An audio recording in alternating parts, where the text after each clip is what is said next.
Hello everyone, ఇలాంటి videos ముందుగా కావాలి అనుకుంటే వెంటనే మా ఛానల్ని సబ్స్క్రైబ్ చేసుకోండి. అప్కమింగ్ రివ్యూలోకి వెళ్ళిపోదాం. ఎపిసోడ్ స్టార్ట్ అవ్వంగానే రాజ్ శ్వేత ఇద్దరూ కలిసి ఆఫీస్కి చేరుకుంటారు. ఇంతలో లాయర్ గారు రాజ్ శ్వేత కోసం ఎదురు చూడడంతో గుడ్ మార్నింగ్ సార్ అని అంటారు లాయర్ గారు. గుడ్ మార్నింగ్, కూర్చోండి అని చెప్పి రాజ్ ఇక లాయర్ గారిని కూర్చోమంటారు. శ్వేత ఇక తన ప్రాబ్లంని లాయర్కి చెప్తూ ఉంటుంది. చూడండి సార్, భార్యాభర్తల బంధం అంటే అన్యోన్యంగా ఉండాలి, కానీ నాకు పెళ్ళైన దగ్గర నుండి ఒకటే టార్చర్ పెడుతున్నారు. అందుకే విడాకులు తీసుకుంటున్నాను. అవి మీకు సాక్ష్యాలుగా ఇవ్వాలన్నా నా దగ్గర లేవు. పైకి మంచివారులా కనిపిస్తూ ఉంటారు మా ఆయన, కానీ చాలా శాడిస్ట్ సార్. అందుకే నా ఫ్రెండ్ రాజు సహాయం తీసుకొని తనకు విడాకులు ఇవ్వాలనుకుంటున్నాను. కానీ తను మాత్రం నాకు విడాకులు ఇవ్వకుండా కావాలనే సంతకం చేయటం లేదు అని చెప్పి అంటుంది శ్వేత. మీరు చెప్పిందంతా బాగానే ఉంది కానీ మేడం, దీనికి సాక్ష్యాలు అనేవి ఉంటే త్వరగా విడాకులు వస్తాయి. కానీ ఈ రోజుల్లో ఆడవారికి కోర్టులో చాలా అంటే చాలా సహకారాలు అందుతున్నాయి. భార్యాభర్తలకి ఒకరిపై ఒకరికి ఇష్టం లేకపోతే వెంటనే విడాకులు ఇస్తున్నారు. కానీ దాని తరువాత వాళ్ళు కలిసిపోయాక ఒకవేళ విడాకులు మళ్ళీ రిటర్న్ తీసుకుంటున్నారు. అందుకే 1కి 10 సార్లు ఆలోచించుకొని ఖచ్చితంగా మీకు విడాకులు కావాలి అంటే 3 monthsలో విడాకులు అనేవి మంజూరైపోతాయి. 1కి 10 సార్లు ఆలోచించుకోండి. ఈరోజు మనకి చెడుగా కనిపించిన వారు రేపు మంచిగా కనిపిస్తారు అని అంటారు లాయర్ గారు. ఇంతలో రాజ్, నో సార్, నో, ఖచ్చితంగా విడాకులు కావాలి అని అంటారు రాజ్. కరెక్ట్గా అప్పుడే కావ్య ఇక రాజ్ కోసం టిఫిన్ చేసుకొని ఆటోలో ఆఫీస్లోకి వస్తుంది. ఇక క్యాబిన్లోకి చూసేసరికి రాజ్, శ్వేత అలాగే ఇక లాయర్ గారు మాట్లాడుకుంటూ ఉంటారు. ఇక రాజ్ మాటలు ఒక్కసారిగా కావ్య చెవిన పడుతుంది. ఖచ్చితంగా విడాకులు కావాలి సార్. 3 నెలలు గడువు అడిగాను, ఆ గడువు తీరిపోవచ్చింది. అందుకే ఖచ్చితంగా విడాకులు కావాలి అని అంటారు. ఒక్కసారిగా కావ్య షాక్ అవుతుంది. అంటే ఆయన నాకు విడాకులు ఇవ్వాలనుకుంటున్నారా? వినాయకుని ప్రతిమ దగ్గరికి తను రాసిన లెటర్ చదివాను. అప్పుడే నేను భారీగా అంగీకరించలేదు. తాతగారు నాయనమ్మ కోసమని రాశారు. ఇప్పుడేమో లాయర్ గారితో మాట్లాడుతున్నారు. ఆయన ఎందుకు ఇలా మారిపోయారు? ఆయనకి నేనంటే ఇష్టం లేదా? అందరి ముందు నాకు పువ్వు ఇచ్చి ఐ లవ్ యూ చెప్పారు. తన మనసులో నేను ఉన్నానేమో అని భ్రమలో ఉంటున్నానా? అసలు ఏం జరుగుతుంది? ఆయన పక్కనున్న ఆ అమ్మాయి ఎవరు? ఇంతవరకు ఆయనతో ఏ ఆడపిల్లని చూడలేదు.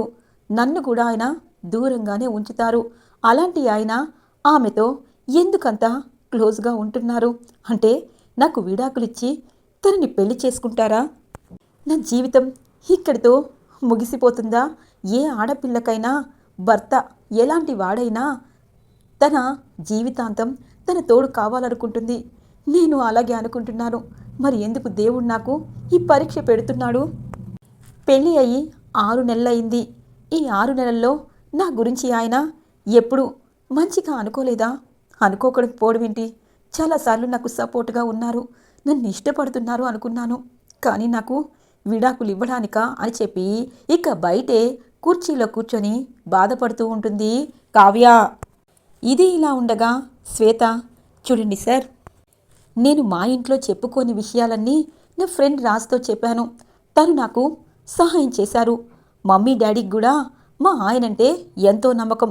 వాళ్ళతో చాలా మంచిగా ఉంటారు. ఎందుకంటే నా ఆస్తి కోసం నన్ను ప్రేమించి పెళ్లి చేసుకున్నాడు. తరువాత ఇప్పుడు అతని శాడిజం నేను తట్టుకోలేకపోతున్నాను. మమ్మీ డాడీకి నేను ఎంత చెప్పినా నువ్వే కదా ప్రేమించి పెళ్లి చేసుకున్నావు, ఇప్పుడు నీ భర్తపై నువ్వెందుకు అబద్ధాలు ఆడుతున్నావని చెప్పి నన్ను నమ్మటం లేదు. రాజ్ నా ఫ్రెండ్ నమ్మాడు. కానీ ఇప్పుడు ఈ ప్రాబ్లంని సాల్వ్ చేసుకోవాలనుకుంటున్నాను. తనకి త్వరగా విడాకులు ఇచ్చేయమని చెప్పండి అని అంటుంది. సరేనమ్మా, మీ బాధ నాకు అర్థమైంది. తను కూడా సంతకం చేస్తే మీకు విడాకులు మంజూరైపోతాయి అని చెప్పి, సార్ మీరు తనకి తోడుగా ఉన్నారు కాబట్టి సాక్ష్యంగా మీరు కూడా రావాలి. సరే సార్, వెళ్తాను అని చెప్పి లాయర్ గారు వెళ్ళిపోతారు. ఇక శ్వేత అంటుంది, ఎందుకు రాజ్, ఎందుకు అందరూ నీలా ఉండరు? నువ్వు చూడు, ఆడవాళ్ళంటే ఎంతో రెస్పెక్ట్. మీ అమ్మ మాట జవదాటవు. కుటుంబం కోసం ఇష్టం లేని పెళ్లి చేసుకున్నావు. ఇప్పుడు నీ భార్య అంటే నీకు చాలా ప్రేమ ఉంది కదా అని అంటుంది శ్వేత. మూడు ముళ్ళ బంధం అంటే అదేనేమో. నాకు తెలియకుండానే నా భార్య మీద నమ్మకం ఏర్పడింది. సరే శ్వేత, ఎందుకంటే నువ్వు అలాగే సామ్రాట్ ఇద్దరూ నా ఫ్రెండ్సే. కానీ వాడి విషయంలో నేను తప్పుటడుగు వేశాను. ఇప్పుడు వాడు నా మాటని కూడా గౌరవించకుండా నీకు చాలా అంటే చాలా బాధలు పెడుతున్నాడు. అందుకే నా ఫ్రెండ్ అయినా నీకే న్యాయం చేయాలనుకున్నాను. నువ్వు ఇక వరీ అవ్వద్దు. విడాకులు తీసుకొని హ్యాపీగా జీవితాన్ని లీడ్ చేయి. ఇక కన్నీళ్లు రాకూడదు అనగానే thank you so much Raj అని చెప్పి ఇక రాజ్ దగ్గరికి వచ్చి, రాజ్ నువ్వు నాకు సహాయంగా ఉన్నావు, అది చాలు అని చెప్పి ఇక శ్వేత చాలా టైం అయింది, ఇక నువ్వు ఇంటికి వెళ్ళు, నాకు చాలా ఇంటర్వ్యూలు ఉన్నాయి అనగానే సరే రాజ్ అని చెప్పి అంటూ ఉండగానే రాజ్ తన భుజం తట్టుకొని కార్లో డ్రైవర్కి పంపిస్తాను, జాగ్రత్తగా వెళ్ళు, ఈ విషయాలన్నీ పట్టించుకోవద్దు, నీకు డైవర్స్ వస్తాయి అని చెప్పి అంటారు. సరే అని చెప్పి ఇద్దరూ కారు దాకా వెళ్ళి డ్రైవర్కి చెప్పి ఇక శ్వేతని తన ఇంటి దగ్గర డ్రాప్ చేయమంటారు. ఇక రాజ్ అమ్మయ్య శ్వేత ప్రాబ్లం క్లియర్ అయింది, ఎందుకంటే తనకు విడాకులు వచ్చేస్తే హ్యాపీగా ఉంటుంది, ఫ్రెండ్కి ఫ్రెండ్ హెల్ప్ చేయకపోతే ఎవరు హెల్ప్ చేస్తారు అని చెప్పి పక్కకి తిరుగుతారు రాజ్. ఇక అక్కడ కుర్చీలో కావ్య కూర్చుంటుంది. ఒక్కసారిగా షాక్ అయిపోతుంది. కలవతి అని అంటారు. ఇక కావ్య రాజ్ వైపు బాధగా చూస్తూ ఉంటుంది. ఇక శ్వేత వెళ్ళిపోవడంతో కలవతి ఏంటి ఎప్పుడొచ్చావు అని అడగగానే ఎప్పుడో వచ్చాను, మీరు ఇంటి నుండి హడావుడిగా టిఫిన్ చేయకుండా వెళ్ళారు కదా, మీరు బయట ఎక్కడా టిఫిన్ తినరు కదా, అందుకే తీసుకొని వచ్చాను అని అంటుంది. అవునా, కానీ నువ్వేంటి అలా ఉన్నావు అని అంటారు. నేను ఎలా ఉన్నాను, నేను ఎలా ఉన్నా మీకేమీ అవసరం లేదు కదా అని అంటుంది. సరే ఆకలిగా ఉంది, టిఫిన్ పెడతావా అని అంటారు. సరే అని చెప్పి ఇక కావ్య క్యాబిన్లోకి వచ్చి ఉప్మా పెసరట్టు పెడుతుంది. ఇక రాజ్కి ఏ మాటకి ఆ మాట చెప్పాలి కానీ ఎప్పుడు నిన్ను పొగడలేదు, మార్నింగ్ కాఫీ సూపర్గా ఉంది కళావతి, ఇప్పుడు పెసరట్టు ఉప్మా అద్భుతంగా ఉంది అని అంటారు. అన్నట్టు నువ్వు టిఫిన్ చేశావా అని అంటారు రాజ్. నాకు కడుపు నిండిపోయింది అని అంటుంది. అవునా, పెసరట్టు ఉప్మా అంటే ఖచ్చితంగా కడుపు నిండిపోతుంది, కానీ ఈరోజు నాకు 2 కావాలి అని చెప్పి గబగబా తింటూ ఉంటారు. ఎందుకండి, ఎందుకు నాకు మీరు ఇంకా నమ్మించాలనుకుంటారు, ఎందుకు ఇలా నటిస్తున్నారు, మీకు నేనంటే ఇష్టం లేదని అర్థమైపోయింది, చాలు అని చెప్పి వెళ్తానండి అని అంటుంది. కలవతి ఇంటికెళ్ళి ఏం చేస్తావు, శృతి ఉంది కదా, తనకి పెళ్ళి, తను రావటం లేదు, అందుకే తన ప్లేస్లో ఉండి వర్క్ చేసుకో అని అంటారు. నాకు ఈ ఆఫీస్తో ఏం పనండి, ఎందుకంటే అప్పట్లో మీకు హెల్ప్ చేయాలని కాదు, నాకు ఏదో వచ్చిన డిజైన్స్ వేశాను, ఇప్పుడు నాకు అవేమీ గుర్తు రావటం లేదు, వెళ్తాను అని అంటుంది కావ్య. సరే జాగ్రత్తగా వెళ్ళు అని అంటారు రాజ్. ఇక కావ్య రాజ్ వైపు చూస్తూ అక్కడి నుండి ఇంటికి బయలుదేరుతుంది. ఇది ఇలా ఉండగా స్వప్న రుద్రాణిని ఒక ఆట ఆడిస్తుంది.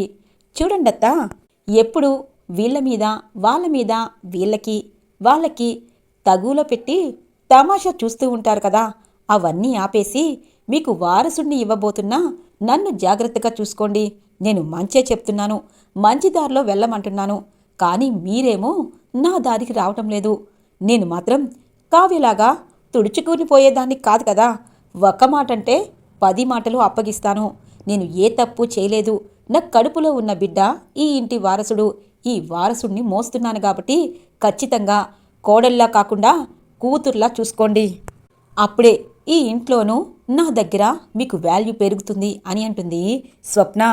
అవును రుద్రాణి, మీ కోడలికి నీ వారసుడికి సేవలు చెయ్యి, ఎందుకంటే ఇప్పుడు ధాన్యలక్ష్మికి కోడలొచ్చింది, తన కోడలతో తను ముచ్చగిస్తుంది, ఇటువైపు అత్తయ్య మామయ్య ఇద్దరూ కాలక్షేపం చేస్తున్నారు, ఇక నువ్వు గొడవలు పెట్టడానికి అవకాశమే లేదు అని అంటుంది అపర్ణాదేవి.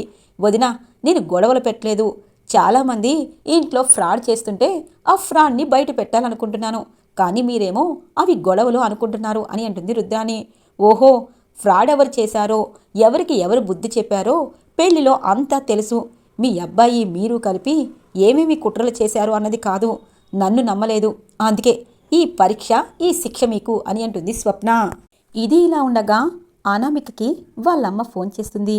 ఏంటమ్మా డల్గా ఉన్నావు, ఏమైంది అని అంటారు.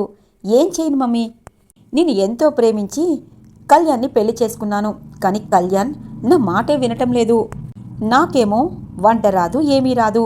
ఆ కావ్యకి అన్నీ వచ్చు, అందరినీ తన వైపుకు లాక్కుంది. కానీ నా భర్తని కూడా లాక్కుందని నాకు ఒళ్ళు మండుతుంది అని అంటుంది అనామిక. అమ్మాయి, ఇవన్నీ నీకు కొత్తగాని నేను చెప్పినట్టు చెయ్యి. ఎందుకంటే పెళ్ళి అయిపోయాక పెళ్ళమే అల్లం కాదు బెల్లమవుతుంది. కళ్యాణ్ని నీ వాడిని చేసుకున్నాక కావ్యే కాదు, ఆ దేవుడు మాట కూడా వినడు. అందుకే మీ ఫస్ట్ నైట్ త్వరగా జరిగిపోవాలి అని అంటుంది అనామిక వాళ్ళ అమ్మ. అమ్మ, ఫస్ట్ నైట్ జరుగుతుంది, దానికంటే ముందు సత్యనారాయణ వ్రతం చెయ్యాలి కదా. రేపు మరి ఇక్కడికి మీరు వస్తున్నారా? రేపే సత్యనారాయణ వ్రతం అని అంటుంది. వస్తామమ్మా, నీకు అల్లుడు గారికి బట్టలు పెట్టాలి కదా. కానీ ఆ విషయమే భయంగా ఉందే. సేటికి 2 లక్షలు రాజ్ ఇస్తానన్నాడు కదా, ఆ రాజ్ ఇచ్చేస్తే నీకు పట్టుబట్టలు కొని తీసుకొస్తాము అనగానే, అమ్మా, రాజ్ బావ చాలా అంటే చాలా కరెక్ట్, తను ఆ అప్పుని తీర్చేస్తారు, మీరేమీ టెన్షన్ పడద్దు అని అంటుంది అనామిక. ఇది ఇలా ఉండగా కావ్య బాధగా ఇంటికి చేరుకుంటుంది. అపర్ణాదేవి కావ్యని అడుగుతుంది, ఏంటి రాజ్కి టిఫిన్ చేశావు, తీసుకెళ్ళావు, ఇంత లేటుగా వస్తున్నావేంటి అని అంటుంది. ట్రాఫిక్ జామ్ అత్తయ్యా, అందుకే లేట్ అయింది అనగానే, సరే వంటగదిలో చాలా పనులున్నాయి, వెళ్ళు అనగానే, సరే అత్తయ్యా అని చెప్పి వెళ్తూ ఉంటే, అక్క, మనం ఎవరిపైనా పడకూడదక్క, ఎందుకంటే ఆధారపడితేనే ఇలా ఉంటుంది. అందుకే నా కోడలికి నేను వంట నేర్పిస్తాను అని అంటుంది ధాన్యలక్ష్మి. సరే ధాన్యలక్ష్మి, కొత్తగా పెళ్ళయింది కదా, తనకి కొత్తే కదా, కాఫీ బాగా చేయలేదు, ఇప్పుడు భోజనం కూడా చెయ్యకపోతే అత్తయ్య మామయ్య పెద్దవారు, వాళ్ళిద్దరి ఆరోగ్యం కొంచెం అదో రకంగా ఉంది కాబట్టి కొన్ని రోజులు మనం కావ్య వంటనే భరించాలి అని అంటుంది అపర్ణాదేవి. ఆ మాట విన్న కావ్య, భరించడం ఏంటత్తయ్యా, ఏంటి నేను చేసే భోజనం మీరు తప్పక తింటున్నారా అని అంటుంది. అంతేగా మరి అనగానే, ఏం కంగారు పడద్దత్తయ్యా, త్వరలో ఇంటి నుండి నేను బయటికి వెళ్ళిపోతానుక, మీరు నన్ను భరించాల్సిన అవసరం లేదు. మీ కొడుకు ముందుకే దూసుకు వెళ్తున్నారు, నన్ను ఎప్పుడు వదిలించుకోవాలా అని. ఇప్పుడు మీరు కూడా నా వంట తినడానికి ఇష్టపడటం లేదు. అలాంటప్పుడు ఈ ఇంట్లో ఉండి మీతో మాటలు అనిపించుకోవడం అవసరమంటారా అని అంటుంది. ఏం మాట్లాడుతున్నావు అని అంటారు ఇందిరాదేవి. వెంటనే ఇక ఎవ్వరికి వారు చప్పుడు చేయరు. ఏంటమ్మా కావ్య, ఈరోజు కొత్తగా మాట్లాడుతున్నావు, త్వరలో ఇంటి నుండి బయటికి వెళ్ళడమేంటి? చూడమ్మా కావ్య, నువ్వు ఈ ఇంటి కోడలివి, పెద్ద కోడలివి, రాజ్ భార్యవి, the great Swaraj group of industry Raj MD భార్యవి. అలాంటి నువ్వు ఇంటి నుండి బయటికి వెళ్ళడమేంటి? రాజ్ నిన్ను ఇష్టపడుతున్నాడు, మా అందరి ముందు నిన్ను ఐ లవ్ యూ చెప్పాడు, రాజ్ కళ్ళల్లో నీపైన ప్రేమ కనిపించింది, నువ్వేంటి ఇలా మాట్లాడుతున్నావు అని అంటారు ఇందిరాదేవి. అమ్మమ్మగారు, మీ అందరి ముందు ఆయన డ్రామా ఆడారు, కానీ ఆయన మనసులో నాకు విడాకులు ఇస్తున్నారు, అది మీకు ఎవ్వరికీ తెలియదు. తాతగారి ఆరోగ్యం కుదుటపడ్డాక ఈ ఇంటి నుండి నేను బయటికి వెళ్తాను అని చెప్పి మనసులో అనుకుంటుంది కావ్య. ఇది ఇలా ఉండగా రాజ్ ఆఫీస్ నుండి ఇంటికి బయలుదేరుతారు. ఏంటి, కళావతి ఎప్పుడూ హుషారుగా ఉండేది, కానీ డల్గా ఉంది. ఒకవేళ తను శ్వేతని చూసి అలా బాధపడుతుందా? కనీసం నాకు ఆ అమ్మాయి ఎవరు అని కూడా అడగలేదు. శ్వేతను చూసుండదులే, లేకపోతే ఇప్పుడు నేను రామాయణం అంతా చెప్పాల్సి వచ్చేది అని చెప్పి ఇంటికి వెళ్తూ కార్ సడన్గా ఆపేస్తాడు రాజ్. దూరంగా అనామిక వాళ్ళ నాన్న అలాగే ఇక సేటు కనిపిస్తారు. సేటు, నువ్వు అచ్చం సేట్జీలాగే యాక్షన్ చేశావు. నీకొకటి తెలుసా, మా అమ్మాయికి కూడా తెలీదు మన ముగ్గురం నాటకం ఆడుతున్నట్టు. నిజంగా డబ్బులనేవి అవసరమే, ఇలా అప్పైతే సెంటిమెంట్తో కొడితే ఖచ్చితంగా దుగ్గిరాల ఫ్యామిలీ ఇస్తారని మాకు తెలుసు, అందుకే అలా డ్రామా ఆడాము. ఇప్పుడు ఇంకాసేపట్లో 2 కోట్లు నీ చేతికి వస్తాయి. నువ్వు 2 లక్షలు కాదు 20 లక్షలు పెట్టుకొని మాకు 80 లక్షలు ఇచ్చేసేసే, 1,80,00,000 ఇచ్చేసేసే. 1,80,00,000 లక్ష కాదు, ఇంకా లక్షల దాకే ఉన్నావేంటి అని అంటారు. అవును, 1,80,00,000 మాకిచ్చేసే. ఇలాంటి డబ్బులు ఇకపై వస్తూనే ఉంటాయి, ఎందుకంటే మా అల్లుడు కోటీశ్వరుడు కదా, ఖచ్చితంగా మేము ఏదో ఒక ఇబ్బంది అని చెప్పి డబ్బులు రాబట్టుకుంటాము అని చెప్పి అంటుంది అనామిక వాళ్ళమ్మ. ఇక రాజ్ ఒక్కసారిగా, ఇదేంటి, ఆయన వీళ్ళకి టైం పెట్టాను అన్నారు, కానీ వీళ్ళు మాత్రం ముగ్గురు నవ్వుకుంటున్నారు, అంటే ఏదో జరిగింది, అదేంటి అన్నది తెలుసుకోవాలి. ఆ సేట్ ఎక్కడున్నాడో తెలుసుకొని అప్పుడు చెప్తాను, ఎందుకంటే డబ్బులు అవసరమైతే ఇస్తాను, కానీ ఇలా కావాలని డ్రామా చేసి డబ్బులు తీసుకోవాలనుకున్నారా? నిజం అసలు ఏంటి అన్నది సేటుకి వెళ్ళి అడగాలి అని చెప్పి మనసులో అనుకుంటారు రాజ్. ఈరోజు ఎపిసోడ్ ఇలా ఇంట్రెస్టింగ్గా ఎండ్ అవుతుంది ఫ్రెండ్స్. రాబోయే ఎపిసోడ్స్ కోసం మా ఛానల్ని సబ్స్క్రైబ్ చేసుకోండి. Thanks for watching friends.